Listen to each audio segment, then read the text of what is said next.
Je suis Denise Nyakeru, la cadette d'une famille de 8 enfants.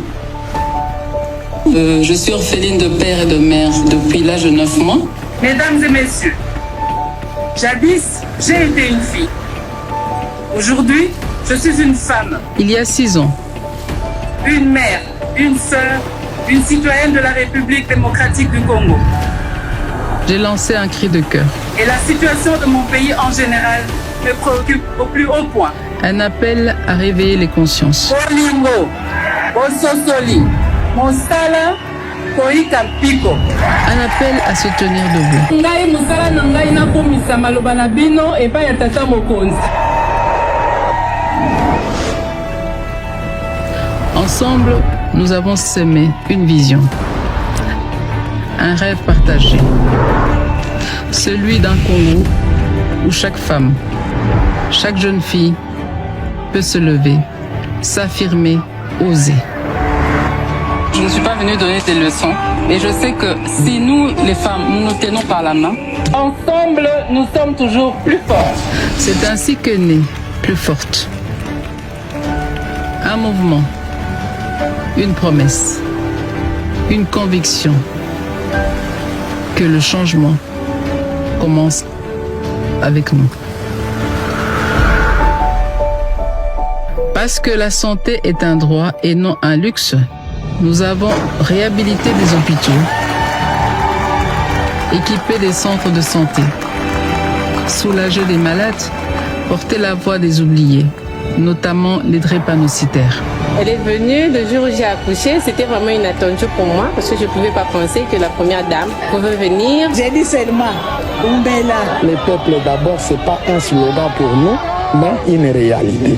On a lancé en tout cas cet appel comme nous le faisons souvent et elle a réagi en moins de 24 heures.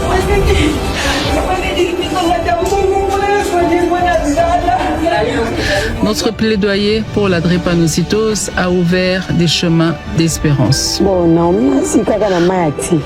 Nazaki pe na kondima makasi na lobi nzambe akosala na kukuta na mama po na lobiko ya Naomi. Soki nazaki ndeki ya nzambe mbela bakiseli mwa mikolo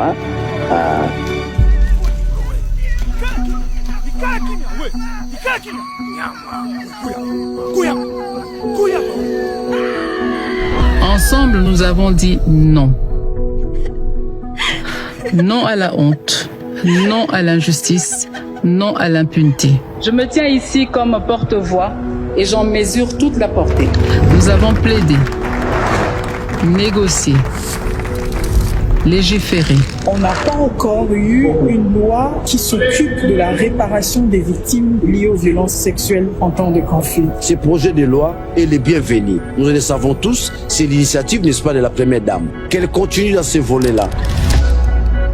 Grâce au Fonarève, les victimes disposent d'un cadre, d'une voix, d'un espoir de réparation.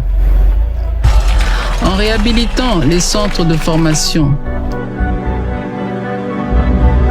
en valorisant leur rôle dans la société. La première dame de mon pays, la RDC. Oh Nzambe, Amen. En lançant Congo au féminin. Basalaka yango te na ye alobi asala yango alobaki te akoya aye moto moko ayaki vers ngai te moto ya liboso naloba mboka na ngai ye vers ngai nde mama présidente. Hommage à celles qui ont écrit notre histoire. La relation entre hommes et femmes doivent être des relations de ipséité. Je suis ceci grâce à. Et à celles qui bâtissent l'avenir. biso wa mwa tokeka mama bata musuto omona alikuwa toza batu pamba be basi pamba mais apesi biso valeur tant que ba mama et c'est vraiment ma case. Chaque femme soutenue, Basi on a bengaka basi ya makasi. C'est une famille transformée. Basi ya bwanya, basi ya solo nde bino. Une communauté éclairée. Nous avons ouvert les portes de l'excellence avec le programme Excellencia. En donnant des ailes à 564 boursiers en 5 ans. Vous avez investi dans notre avenir. Nous ferons en sorte d'atteindre nos objectifs académiques et de ne pas vous décevoir. Des enfants du pays devenus étudiants dans nos meilleures universités nationales.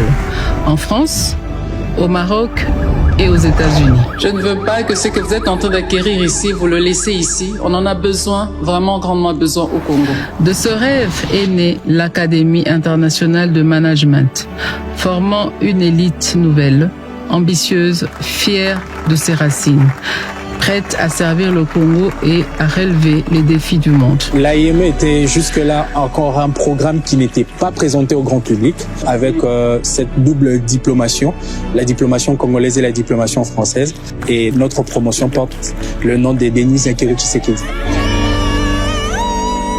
Ce chemin parcouru nous a appris, nous avons écouté, nous avons compris. Deux urgences sont revenues sans relâche. Le besoin de se former, le besoin d'être informé.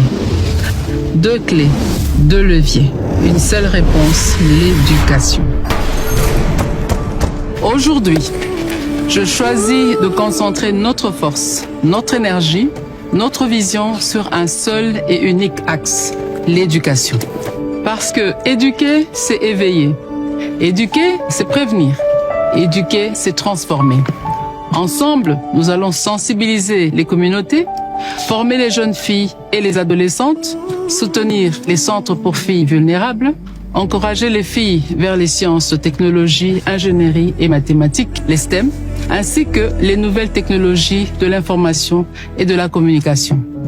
Lutter contre les barrières et obstacles à l'épanouissement des femmes, notamment les violences basées sur le genre, les pesanteurs culturelles, l'éducation, c'est le début de tout.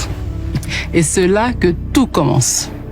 À vous, jeunes élèves de notre cher et beau pays, la République démocratique du Congo, j'ai une grande nouvelle à vous annoncer. Le gouvernement a accédé à notre plaidoyer. Oui, vous avez bien entendu. Excellencia devient un programme national. Le gouvernement a dit oui à l'excellence, oui à vos efforts, oui à votre avenir. Cette victoire, c'est la vôtre. Merci à vous, élèves, pour vos efforts. Merci à vous, parents, pour vos sacrifices. Merci à vous, peuple congolais, pour votre mobilisation. Et merci à son Excellence, Monsieur le Président de la République, pour avoir placé l'humain au cœur de son action. L'avenir du Congo s'écrit à l'encre de l'éducation, avec beaucoup de courage. Plus que jamais, osons l'excellence. Soyons plus forts.